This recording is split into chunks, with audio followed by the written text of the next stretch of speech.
Hello and welcome everyone to a new video on your channel, Mr. Tech Tips. Before watching the video, don't forget to subscribe to our channel and don't forget also to like this video.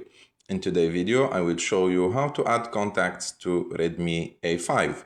So to do this, it's so simple. You go to your phone, you type any number that you want to add to your contacts. For example, I will add this number, and after that, click on New Contact. After clicking on your new contact, it will ask you where do you want to save it.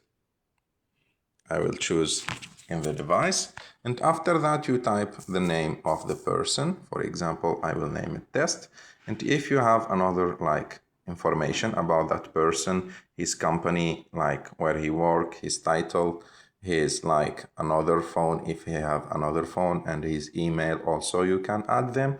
And after that you just click on the right icon in the top right of the screen to save that contact, and as you can see, this contact is saved now. I hope that you like this video. If you like this video, don't forget to subscribe to our channel to like this video, and see you in the next one.